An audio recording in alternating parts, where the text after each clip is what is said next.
आज का वीडियो भगवान महादेव, जिन्हें शिव भी कहा जाता है, के 3 सर्वाधिक प्रिय कार्यों पर आधारित है। इन कार्यों के बारे में विस्तार से चर्चा करते हुए मैं आपको यह भी बताऊंगा कि इनसे उत्पन्न होने वाले शुभ फल क्या हैं। पहला कार्य है जल अर्पण या जलाभिषेक। भगवान शिव को जल चढ़ाने की परंपरा शिव पुराण के अनुसार तब प्रारंभ हुई जब उन्होंने समुद्र मंथन के दौरान निकले हलाहल विष का पान किया। विष के प्रभाव से उनका शरीर, विशेष रूप से उनका सिर, अत्यधिक गर्म हो गया था। इसे शांत करने के लिए सभी देवी देवताओं ने उन्हें जल से अभिषेक किया। इसी घटना से जलाभिषेक की परंपरा की शुरुआत हुई। भगवान शिव जल से जुड़े कई प्रतीकों को धारण करते हैं, जैसे उनके मस्तक पर चंद्रमा विराजमान है, जो स्वयं जल प्रधान ग्रह है। माता गंगा, जो अक्षय अमृत तुल्य जल की प्रतीक हैं, उनके जटाओं में वास करती हैं। गर्मियों के मौसम में शिवलिंग पर जलधारी बांधने की परंपरा भी जल की महत्ता को दर्शाती है। यह भी देखा गया है कि जहां बारिश की कमी होती है, वहां शिवलिंग पर विधिवत जल चढ़ाने से वर्षा होने लगती है। जल चढ़ाने का सही तरीका शिव पुराण के अनुसार उत्तर दिशा की ओर मुख करके जल चढ़ाना श्रेष्ठ माना गया है।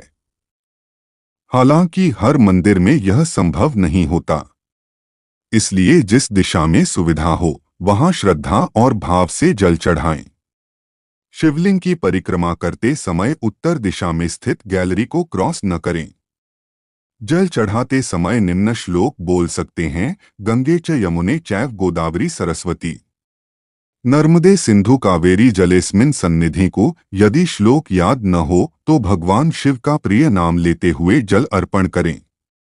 जल चढ़ाने का मुख्य उद्देश्य आपकी श्रद्धा और भक्ति है, इसलिए इसे अपने भाव के अनुसार पूरी आस्था के साथ करें। अब दूसरा कार्य जो भगवान महादेव को सर्वाधिक प्रिय है, वह है बेलपत्र का अर्पण। बेलपत्र चढ़ाने की परंपरा और महत्व अत्यंत विशिष्ट है। इसे अर्पण करने की विधि भी सरल है, लेकिन इसके कुछ नियम और शास्त्रीय निर्देश हैं जिनका पालन करना चाहिए। बेलपत्र चढ़ाने की विधि: बेलपत्र तोड़ने से पहले यदि आप स्वयं बेलपत्र तोड़ते हैं तो ध्यान रखें कि बेल का वृक्ष साक्षात भगवान शिव का स्वरूप माना गया है। इसे तोड़ने से पहले मानसिक रूप से भगवान को प्रणाम करें और उनकी अनुमति लें। बेलपत्र की स्थिति: बेलपत्र में जो मुख्य पत्ती, बीच की पत्ती होती है, उसका नुकीला हिस्सा उत्तर दिशा की ओर होना चाहिए। दाईं और बाईं पत्तियां क्रमशः पूर्व और पश्चिम की ओर हों। बेलपत्र का चिकना भाग शिवलिंग की ओर रखें और उभरी हुई सतह ऊपर की ओर हो। बेलपत्र की गुणवत्ता: बेलपत्र कोमल होना चाहिए। उसमें छेद, कटाव या फटे होने का निशान नहीं होना चाहिए। बेलपत्र का महत्व शिव पुराण में कहा गया है कि बेलपत्र अर्पण का फल 1 करोड़ कन्यादान के बराबर होता है। यह कार्य सौभाग्य और समृद्धि का उदय करता है। भगवान हनुमान को भी बेलपत्र अत्यंत प्रिय है। यही कारण है कि रुद्राभिषेक या शिव पूजा के दौरान माता पार्वती, गणेश जी और हनुमान जी को भी बेलपत्र चढ़ाया जाता है। अब तीसरा कार्य जो भगवान महादेव को अतिशय प्रिय है, वह है भगवान श्री राम के नाम का कीर्तन और स्मरण। भगवान शिव राम नाम के इतने बड़े भक्त हैं कि उन्होंने इसे सिद्ध करने के लिए स्वयं हनुमान जी का अवतार लिया। हनुमान जी का संपूर्ण जीवन भगवान राम की भक्ति और सेवा के लिए समर्पित है। राम नाम का महत्व शिव पुराण और रामचरितमानस दोनों में भगवान राम के नाम के प्रति शिव जी की भक्ति का उल्लेख है।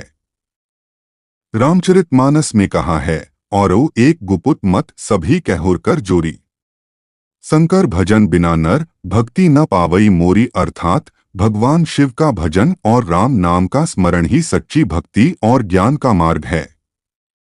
भगवान शिव के लिए राम नाम इतना प्रिय है कि उन्होंने अपने भक्तों को यह संदेश दिया है कि भगवान राम और शिव अलग नहीं हैं।